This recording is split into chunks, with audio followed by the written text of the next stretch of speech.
अस्सलाम वालेकुम दोस्तों, आप सुन रहे हैं बायोकेमिस्ट्री चैनल में आसिम अंसारी को। आज का हमारा सवाल है कोऑर्डिनेट कोवलेंट बॉन्ड, जिसको डेटिव कोवलेंट बॉन्ड भी कहते हैं, डेटिव बॉन्ड भी कहा जाता है। कोऑर्डिनेट कोवलेंट और dative covalent bonding is a type of covalent bonding in which the bond pair of electron is donated by one bonded atoms only. Coordinate covalent bond एक ऐसा बॉन्ड है जिसमें electrons का बॉन्डिंग पेयर सिर्फ एक atom मुहैया करता है। इलेक्ट्रॉन्स का बॉन्ड पेयर सिर्फ एक एटम मुहैया करता है। The atom which donates the electron pair is called donor and the atom which accepts the electron pair is called, उसको हम क्या कहते हैं, एक्सेप्टर कहते हैं। वो एटम जो बॉन्ड पेयर फ्राहम करता है डोनर कहलाता है, और जो एटम इस पेयर को हासिल करता है उसको हम क्या कहते हैं, उसको हम एक्सेप्टर कहते हैं।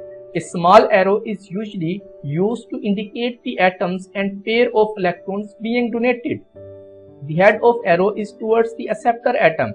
इस तरह के इलेक्ट्रॉन पेयर को ज़ाहिर करने के लिए अमूमन एक तीर इस्तेमाल किया जाता है।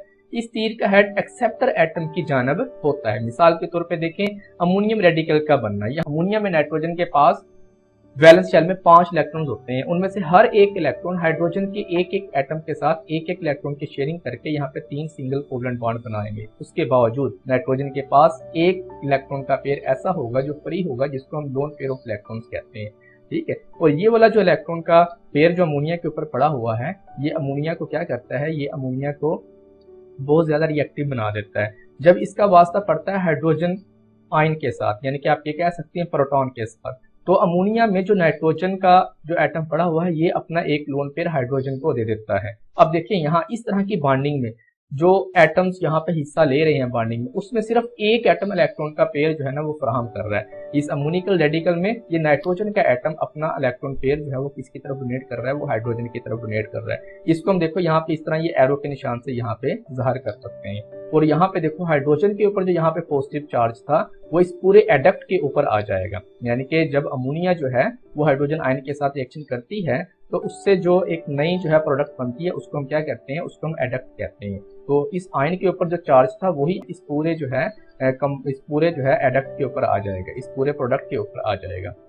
इसी तरह आगे देखिए एक और एग्जांपल है हमारे पास, जब अमोनिया रिएक्शन करती है बोरोन ट्राइफ्लोराइड में। अगर आप इनकी केमिस्ट्री देखते हैं बोरोन ट्राइफ्लोराइड की, तो बोरोन ट्राइफ्लोराइड में बोरोन के वैलेंस शेल में 3 इलेक्ट्रॉन्स होते हैं। उनमें से हर इलेक्ट्रॉन फ्लोरीन के एक एक इलेक्ट्रॉन्स के साथ शेयरिंग करके यहाँ पे 3 सिंगल कोवलेंट बॉन्ड बनाता है। इसके बावजूद बोरोन के वैलेंस शेल में 6 इलेक्ट्रॉन्स होते हैं। यहाँ पे 2 इलेक्ट्रॉन्स की मजीद कमी होती है अपना अपडेट पूरा करने के लिए।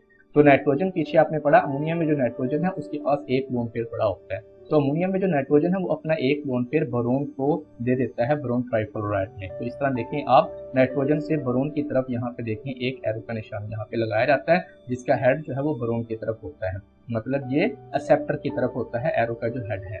तो इस तरह देखें अमोनिया और बोरोन ट्राइफ्लोराइड का यहाँ पे क्या बनता है, कॉम्प्लेक्स बनता है, जिसमें कोऑर्डिनेट कोवलेंट बॉन्ड जो है ये पाया जाता है।